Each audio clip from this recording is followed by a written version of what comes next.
गाव सिद्धेश्वर मध्ये MIDCच्या नावाखाली शेतकऱ्यांना वेड्यात काढून 2019 साली 2012-13 साली अवार्ड झाल्यानंतर 2019 साली 147 एकरचे सातबारे उडवले आणि ती 147 एकरच्या शेतकऱ्यांना एकही रुपया विमा अनुदान काहीच दिलेलं नाही. सातबाराच नावावर आणि मोबदलाही 1 रुपयाही दिलेला नाही.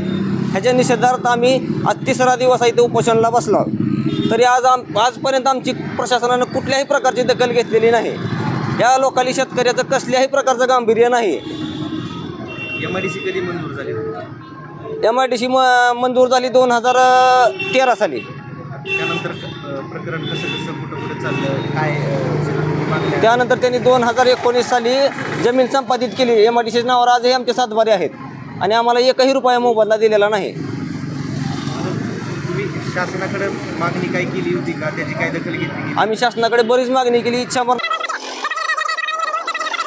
एवढं आंदोलन करून सुद्धा आमची कुणीही दखल घेत नाही.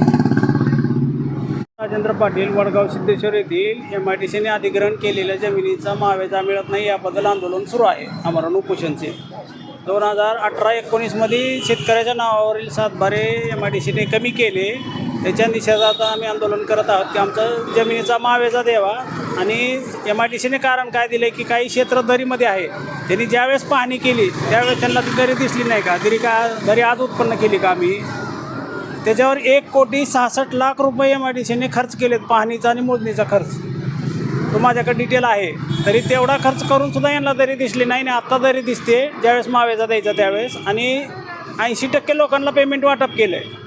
फक्त 20% लोकांचं पेमेंट वाटप करत नाही MIDC. आम्ही वेळोवेळी पाठपुरावा करतो आहे. मुख्यमंत्री महोदयांना पत्र दिलं आहे, उपमुख्यमंत्र्यांना पत्र दिलं आहे, बावनकुळेंना पत्र दिलं आहे, मी MIDC ऑफिसला पत्र दिलं आहे. सगळीकडं पत्रव्यवहार केला आहे. प्रत्यक्षात जाऊन भेटलो आहे. 7 ते 8 महिने झाले मी या प्रकरणाच्या पाठीमागं आहे.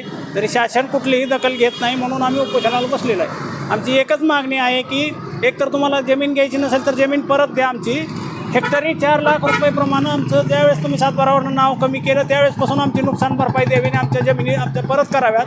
नसेल तर आमचा मावेजा वाटप करावा. महाराष्ट्रातील ताज्या बातम्या पाहण्यासाठी आमच्या YouTube चॅनेलला सबस्क्राईब करा. इंस्टाग्राम आणि फेसबुकवर हा व्हिडिओ पाहत असाल तर फॉलो करायला विसरू नका. धन्यवाद.